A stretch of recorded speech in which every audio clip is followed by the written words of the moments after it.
안녕하세요. 결혼 10년 차 강원도에 살고 있는 36살 여성입니다. 저는 조금 이르다면 이른 나이인 26살에 결혼을 했어요. 대학을 졸업하고 운 좋게 바로 취직이 되어서 만족스러운 사회생활을 하던 도중 남편을 만났습니다. 남편과는 10살의 나이 차이가 나는데요. 같은 부서에 근무하다 사랑이 삭힌 케이스예요. 사실 남편은 제가 일하는 부서 팀장님이셨어요. 제가 사회생활을 이제 막 시작할 무렵 많은 조언을 해주시며 잘 적응할 수 있게 도와주신 분이에요. 물론 제 사수도 계셨지만 팀장으로서 모범을 보여야 한다며 부하 사랑이 끔찍한 분이셨죠. 지금의 제 남편이 되었네요. 나이 차이가 많이 나고 호르몬이를 모시고 사는 남편을 저희 집에서 처음에 반대를 했습니다. 매일같이 부모님을 찾아와 아들처럼 말동무도 하고 저에게 대하는 진실된 모습을 보며 결혼 허락을 받았죠. 저는 할머니, 할아버지와 함께 자란 터라 주변에서 에이 바르다는 소리를 들으며 컸어요. 시댁에 인사를 갔을 때도 시어머니는 어른들한테 잘할 것 같다며 몸에 배어있는 게 보인다며 예뻐하셨어요. 옛날 방식을 고집하는 분은 아니었지만 요즘 사람들 같지 않게 싹싹한 모습이 보기 좋았다고 하셨습니다. 하지만 나중에 알고 보니 하나밖에 없는 아들이 저 아니면 안 된다고 결혼하겠다고 박박 우기는 바람에 착한 시어머니 코스프레를 하던 거였죠. 이때 미리 알았으면 결혼에 대해서 다시 생각을 해봤을 겁니다. 아무튼 그렇게 저희는 2년 정도의 긴 연애를 끝으로 부부가 되었습니다. 저는 대학도 나름 알아주는 곳을 나와 대기업에 바로 취직하며 사회생활을 시작했는데 집안일도 어느 정도 할 줄 알고 이 정도 커리어면 어디 가서 빠지지 않는다고 자부할 수 있거든요. 제가 대기업을 다녀서가 아니라 솔직히 저 20살 되면서 부모님 지원을 일절 안 받고 제 스스로 노력해서 여기까지 온 겁니다. 그래서 생활력 강하다는 소리도 많이 듣고 멋있다는 소리까지 들으면서 살거든요. 저는 제가 부족하다고 느낀 게 없었는데 시어머니 눈에는 그게 아니었나 봅니다. 결혼을 준비하면서까지는 별 말씀이 없으셨는데 결혼 후 태도가 확 달라지신 거 있죠? 신혼여행을 다녀와서 첫 아침을 차리는데 편한 복장으로 주방에 들어서는데 누가 예의도 없이 그런 복장으로 주방에 들어오니? 한복 입어야지. 그런 기본적인 것도 몰라? 라며 저에게 지적을 하더라고요. 밥은 할 줄 아냐며 냉장고는 수시로 닦냐며 양말은 따로 빠냐며 사사건건 참견해. 처음에는 저도 좋은 게 좋은 거라고 살림 배운다 치고 네네 하며 시어머니 말씀을 무조건적으로 따랐어요. 제 나름대로 노력했다고는 하는데 돌아오는 말은 절 좌절시켰죠. 저도 사람인지라 점점 지쳐갔어요. 잘한다 잘한다 하면서 응원하고 치켜 세워줘도 잘할까 말까인데 끝도 없이 나무라기만 하니 저로서는 도리가 없더라고요. 그렇게 긍정적인 저도 조금씩 마음의 상처를 입고 있었죠. 제 나름대로 멘탈이 강하다고 생각했었는데 부모 유혹까지 들어가며 버티자니 인내심의 한계가 오더라고요. 우리 아들 아침밥은 제대로 해먹이는 거냐? 냉장고에 시리얼은 또 뭐고? 너네 이런 거 먹고 사니? 사람이 개도 아니고 이딴 걸 먹고 산단 말이야? 반찬을 해다 주면 뭐하니? 내 귀한 아들 굶겨 죽이려고 작정을 했구나? 네가 제정신이니? 식재료는 모두 유기농을 쓰고 있는 거야? 어머니, 저도 일하고 그이도 일하다 보니 솔직히 아침은 먹기 버거워요. 그래서 간단히 시리얼 먹거나 토스트 먹을 때도 있고요. 그이도 아침에 밥 먹으면 속이 부대낀다고 그래서 죄송해요, 어머니. 너 앞으로 주말마다 와서 나한테 음식 배워라. 밥을 안 먹기는 왜 안 먹어? 집에 있을 때만 해도 늘 삼시세끼 내가 잘 차려줬는데 네가 하는 음식이 맛이 없는 게 아니냐? 우리 아들 입맛은 내가 잘하니 나한테 음식을 배우도록 해라. 도대체 원 할 줄 아는 게 있어야지. 어머니, 그런 어머니가 먼저 알려주시면 되잖아요. 뭘 하기도 전에 이랬니 저랬니 혼내기만 하시면 제가 뭔 줄 알고 따라 배우고 어머니가 했던 거 그대로 해요? 그래, 너 말 한 번 잘했다. 좀 전에도 말했지만 내 말대로 나한테 음식 배워. 그렇게 저는 주말에 시댁에 끌려가다시피 해서 살림을 배웠습니다. 남편을 위한 길이라 생각했고 저도 이참에 살림을 제대로 배워두자 생각하고 힘들어도 꾹 참고 했습니다. 김장이며 명절 음식이며 다 나에게 이득되는 거라 생각하고 멍청하게 그 시간들을 버텼어요. 어느 날 시어머니가 저를 부르시더니 면전에 대고 아이 이야기를 하시더라고요. 너네는 결혼한 지가 언젠데 아직도 아이 소식이 없니? 너 몸에 무슨 문제 있는 거 아니니? 병원 가봐야 하는 거 아니니? 우리 집안태를 끊어놓으려고 작정을 했구나. 어머니, 제가 상진 씨랑 노력해볼게요. 저희가 일을 하다 보니 그놈의 일, 예? 여자가 일을 해봤자 얼마나 한다고 그깟 일에 목을 맨다니. 너희 집도 여유가 좀 있던데 굳이 그 일을 해야 하니? 여자는 집에서 살림잘하고 남편 내조에 힘써도 할 일 다 하는 거다. 시아버지가 남편이 어려서 일찍 돌아가신 덕에 시어머니는 홀로 남편을 키우셨습니다. 안 해본 일이 없을 정도로 억척스러운 분이셨죠. 오갈 곳 없이 밑바닥부터 시작해 식당 일을 전전하다 가정부 생활까지 하며 남편을 키우셨다고 했어요. 그런 남편을 효도라도 하는 듯 좋은 대학에 가고 대기업에 떡하니 취직까지 하니 얼마나 자랑스럽겠어요. 평일 주말 할 것 없이 시댁을 오가며 시집살이를 하는데 몸은 몸대로 처지고 너무 힘들더라고요. 어느 날 아침에 일어나기가 버거워 병원에 갔는데 임신 사실을 알았습니다. 이상하게 피로감이 몰려왔고 먹은 게 없는데 속이 너무 미식거려 위험인가 싶었어요. 임신했다는 사실이 조금 갑작스럽긴 했지만 남편에게 알려줬어요. 여보, 나 임신했어. 우리한테 아이가 생겼대. 이제 7주 정도 됐대. 오늘 심장 소리 듣고 왔어. 정말? 정말 임신이야? 여보, 정말 고마워. 나 앞으로 멋진 아빠, 멋진 남편이 될게. 남편은 고맙다며 앞으로 고생할 텐데 미안하다며 자신이 잘 챙겨주겠다며 눈물을 흘리더라고요. 당연히 시어머님께도 말씀드렸습니다. 아이를 잘 키우는 일에만 전념하라며 여자의 도리를 강조하셨죠. 시어머니는 저보다 아이가 우선이라며 말씀을 하시더라고요. 그래도 예전처럼 시집살이를 시키지는 않았어요. 어머니, 제가 몸이 너무 힘들어서 그런데 반찬 좀 해주시면 안 돼요? 이상하게 어머님 음식 입에 당기는데 아이가 먹고 싶은지. 밖에서 사 먹는 음식은 잘 안 들어가더라고요.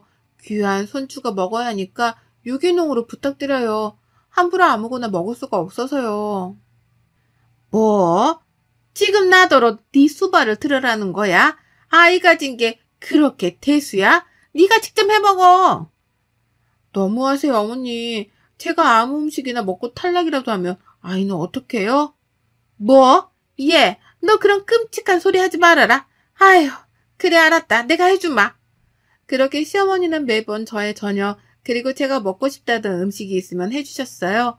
물론 애써서 해주신 거라 감사하긴 했지만 한편으로는 꼬숩기도 하더라고요. 혹여나 아이가 잘못될까봐 계속 직장을 관두라고 종용하시는데 어렵게 들어간 회사이기도 하고 제 커리어를 포기하고 싶지 않아 고집을 부려 퇴사하지는 않았어요.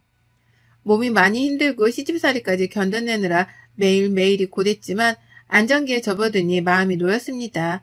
아이를 품은 지 9개월 하고도 보름 정도가 지나 저는 건강한 딸아이를 출산했어요. 육아휴직을 내고 아이는 세상을 빨리 만나고 싶었는지 애정일보다 한 달 정도 빨리 나왔답니다. 아이도 제대로 건강하게 못 낳고 제때 낳아야지. 일찍 낳아서 안탈 정도 타고 아이가 건강하겠냐? 애미 너는 도대체 제대로 하는 게 하나도 없어. 집안일을 잘하기를 하니 아이를 잘 낳기를 하니 저 아이 아프면 다 네 탓이다. 그리고 이왕 낳는 거 떡두꺼비 같은 아들을 떡하니 낳았어야지. 딸이 뭐니? 어머니, 제가 몸에 문제가 있었나 봐요. 어머니가 해주시는 음식이 문제가 있었나? 제가 먹은 거라곤 그것뿐인데요. 그래도 소중한 아기이고 지금 상태가 괜찮다고 하니까 너무 걱정하지 마세요. 앞으로 건강하게 잘 키우면 되니까요. 아이를 낳고 거동이 불편해 침대에 누워있는 사람한테 하는 말 치고는 너무한다 싶을 정도였어요.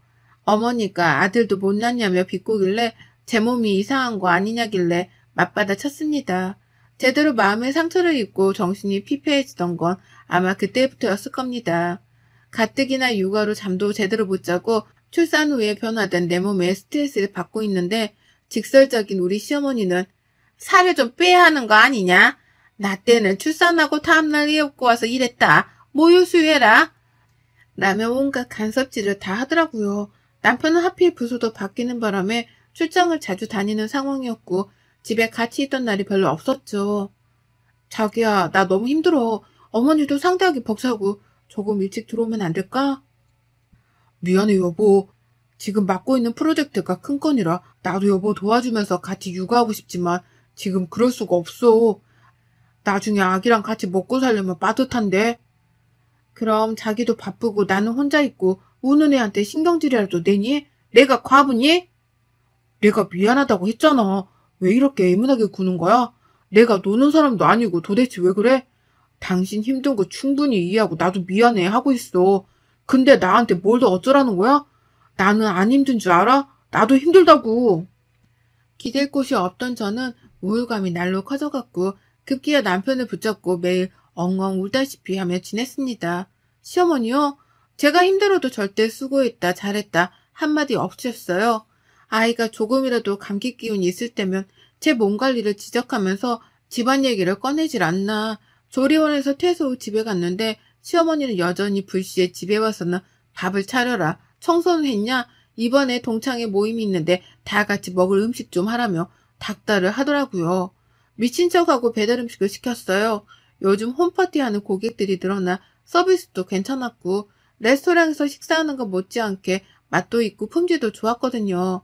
당연히 그걸 본 시어머니는 얼굴이 일그러지셨고 어머니의 동창분들이 가시고 저를 불러 세우더라고요. 순간 눈에 별이 번쩍했어요. 시어머니가 제 뺨을 쳤기 때문이죠.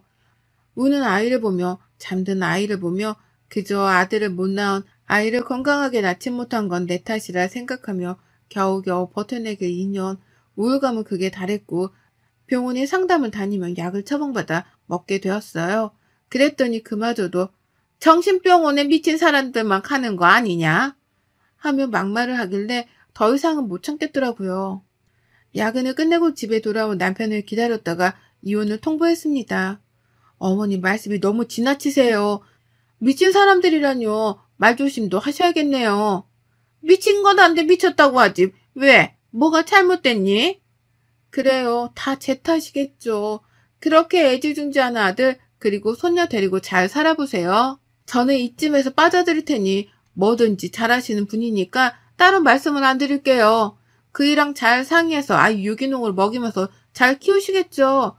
나중에 자라서 저처럼 부족한 여자 안 되려면 지금부터 미리 조기 교육이라도 시켜야겠네요. 수고하세요. 뭐? 너 그게 무슨 말버릇이야? 네 집에서 그렇게 가르치던 이런 버르장머리 없는 경우를 봤나? 야, 너 이리 안 와? 야? 지금 야라고 하셨어요? 저도 어머니 부모님이 지어주신 이름 있고요. 어머님한테 야라고 불릴 만큼 그런 하찮은 존재 아니에요. 교육은 어머니가 못 받으신 것 같은데요. 지금 상당히 무례한 거 아시죠? 뭐 이런 게 다 있니? 하나밖에 없는 귀한 아들이랑 결혼하겠다고 했을 때부터 마음에 안 들었어. 너 같은 며느리 필요 없다. 훌륭한 아가씨들 널리고 널렸어. 너 당장 나가. 어머니 비 맞춰줄 여자가 몇이나 있는지 궁금하네요. 애딸린 돌싱과 아나무인 시어머니, 과연 어떤 여자가 미쳤다고 시집오나요? 저니까 이 정도 해드리는 거라고요. 복에 겨운 줄 아세요. 남편은 제가 왜 힘든지, 왜 우울하는지 이해하고 있었고 공감하고 있었어요. 제가 더 힘들면 어떻게 행동할지 판단이 안 섰기에 심신의 안정이 중요한 것 같다며 자신이 그동안 미안했다고 시어머니가 심하면 심했지 덜하지는 않을 거라며 조금은 편하게 살아보라며 이혼 서류에 도장을 찍어주더라고요. 그동안 시어머니가 저한테 했던 행동들 남편이 몰랐던 건 아닙니다. 그저 제가 애써 괜찮다고 힘들지 않다고 웃어봤기에 남편도 저는 뭐라 하지 못한 거죠.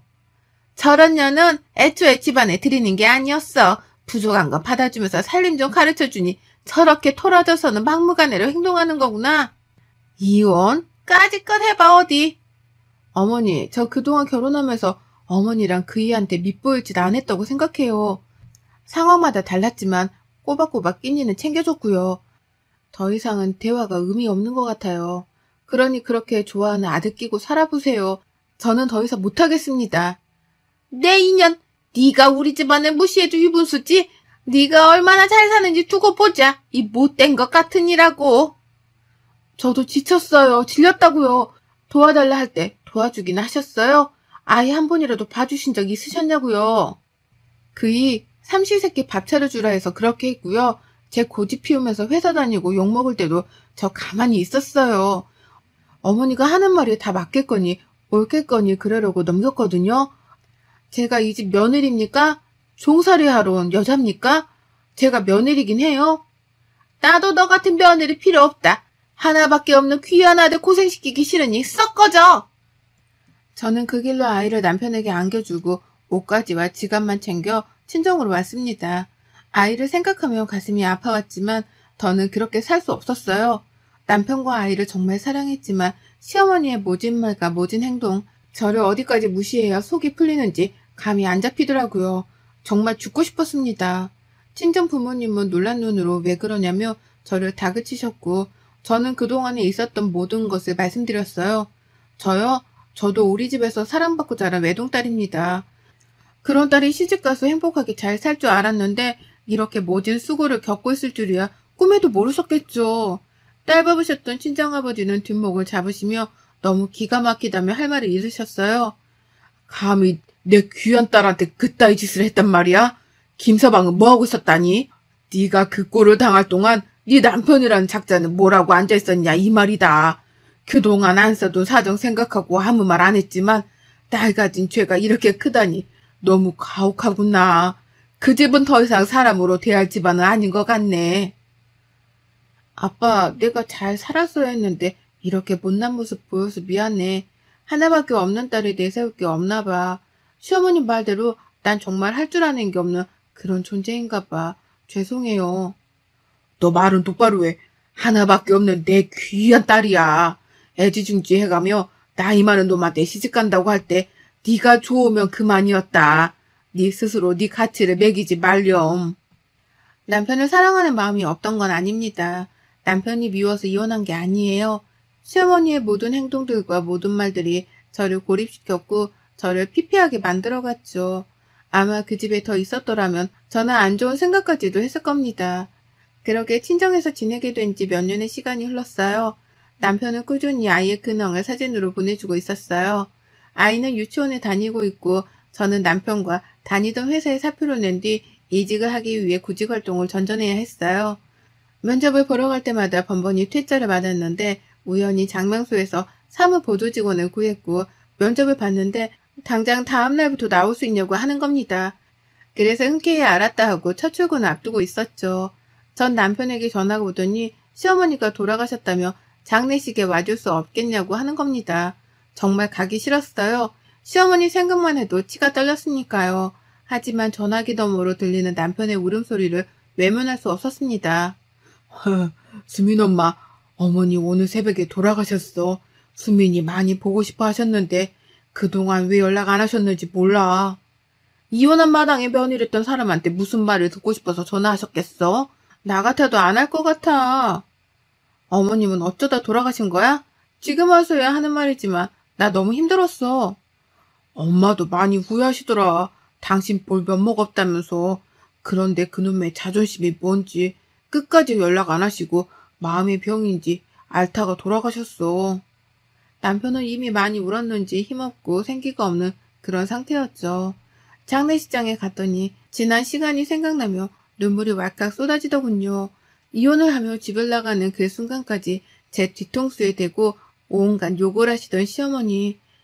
내가 미워서 그런 게 아니라고, 네 탓이 아니라고 한마디만 해주셨으면 지금 이렇게 마주하고 있지도 않았을 겁니다. 어머니, 이렇게 허망하게 가실 거면 왜 그렇게 저한테 모질게 대하셨어요? 조금만 저한테 다정하게 대해주셨더라면, 조금만 더 며느리로 인정을 해주셨더라면 우리가 이렇게 되지 않았을까요? 전 그때만 생각하면 아직도 어머니가 많이 원망스러워요. 왜 내가 못마땅했나, 무엇이 마음에 안 들었나 다 묻고 싶네요. 그곳에선 편안하셔야 해요. 우리를 알던 많은 사람들이 조문을 왔고 어머니를 떠나보낸 지 반년 정도가 지났어요. 여보, 우리 다시 시작하면 안 될까? 아이도 그렇고 나도 그렇고 나한테 한 번만 기회를 주면 내가 정말 열심히 살게. 당신한테 못해줬던 거 반성하면서 살게. 내가 바로 확답을 못하겠어. 나도 생각해봐야 하고 섣불리 얘기할 수 있는 문제가 아닌 것 같아. 엄마 돌아가시니까 알겠더라. 그땐 나도 어린 마음에 자기가 괜찮다고 하니까 그러려니 했지. 하지만 내가 그랬으면 일단 나 오늘은 먼저 자리에서 일어날게. 연락할게. 며칠을 한참 고민했어요. 힘은 들었지만 지금까지 잘 살아왔고 계속 이대로 사는 게 맞는 건지, 지금까지 저를 찾은 적이 없었지만 엄마가 생겼다며 좋아할 아이의 모습이 떠올랐습니다. 결국 부모 없는 아이로 낙인 찍히게 하고 싶지 않았기에 재결합을 하기로 하고 살림을 합치기로 결정했죠. 이혼할 당시 남편과 저는 서로가 싫어서 이혼을 한 게 아니기 때문에, 그리고 시어머니가 돌아가셨기 때문에 저희가 같이 안 살 이유도, 굳이 거절할 이유도 없었거든요. 무엇보다 아이가 자라면서 부모가 없는 아이라며 막말을 들을 것이라고 생각하니 머리가 아팠고, 아이를 생각해서라도 재결합을 해야 했어요. 남편과는 원만한 관계로 잘 지냈고, 남편은 회사에서 본부장으로 진급까지 했습니다. 강원도에서 회사에 분점이 생겼는데 자리 잡을 때까지 직원들을 교육하고 훈련시키는 업무를 했고, 강원지사 총괄 책임자로 가게 된 거였어요. 그렇게 남편을 따라 강원도로 이사 가게 되었고, 지금까지 잘 살고 있답니다. 뱃속에는 둘째를 품고 있고, 내년 봄에는 귀여운 아들이 태어날 예정이랍니다. 여러분의 생각은 댓글로 남겨주세요. 오늘도 시청해 주셔서 정말 감사합니다.